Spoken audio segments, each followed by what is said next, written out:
Dearest, I wish I could talk to you of what happens next, of the strange old man stooping and dressed in black, gold spectacles.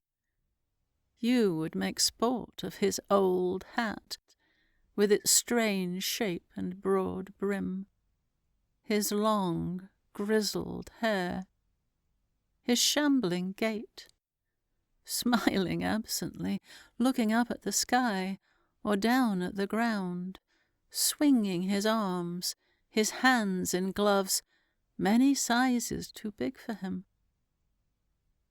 The general greets him, calls him Baron. The general, my father, and the Baron join in earnest conversation. He pulls out a roll of paper and spreads it on a nearby tomb, consults a dirty little yellow book of notes, and draws lines upon the plan of the chapel. They measure distances by pacing. Finally they stand together facing the side wall and examine it with great minuteness, pulling off the ivy, rapping on the plaster, scraping here and knocking there. At length they find a broad marble tablet with carved letters and an escutcheon. This is the long-lost monument of Mircalla, Countess Karnstein. The old general raises his hands and eyes to heaven in mute thanksgiving. "Tomorrow," he says, "the commissioner will come. There will be an inquisition." He shakes the strange old man warmly by both hands, thanks him for delivering the region from a plague that has scourged its people for more than a century. He takes him aside. They talk lower, looking often at me. My father comes to me, kisses me again and again, leads me from the chapel, saying that we will take the priest back to the Schloss with us.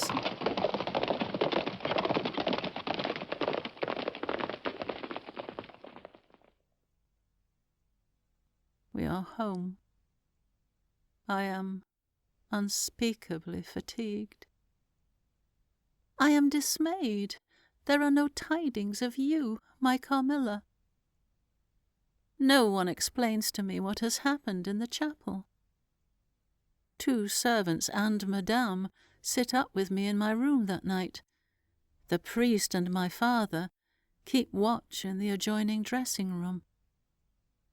I don't understand this any more than the solemn rites he performs before I retire. Virginum custos et pater Sancte Joseph, cuius fideli custodia ipsa innocentia Christus Jesus et Virgo Virginum Maria commissa fui.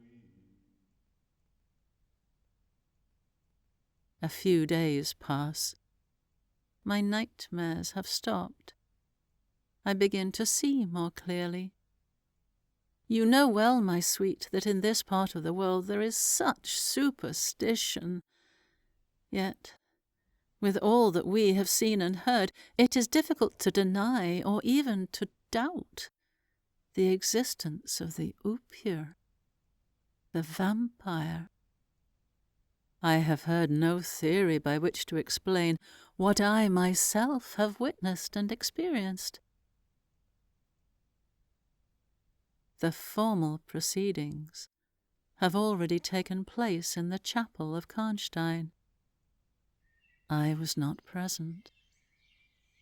I know what occurred because my father has a copy of the report of the Imperial Commission, signed, witnessed by all who were there.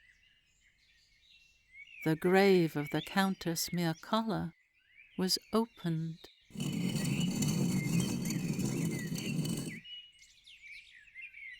Both the general and my father each recognized his own beautiful guest. The face, though 150 years had passed since her funeral, was tinted with the warmth of life. Her eyes were open. No cadaverous smell exhaled from the coffin. The medical men attested that she was breathing. Her heart was beating.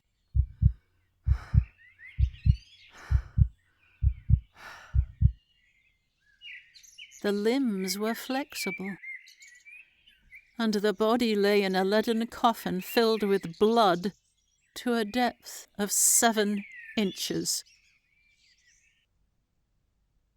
This was proof of vampirism.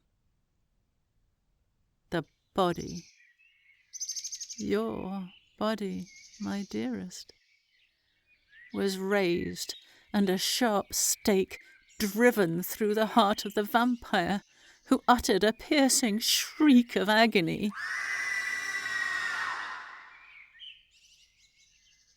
They struck off your head, and a torrent of blood flowed from the severed neck.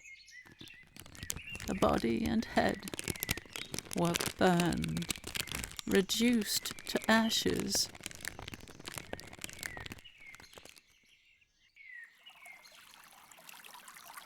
Which were thrown upon the river and borne away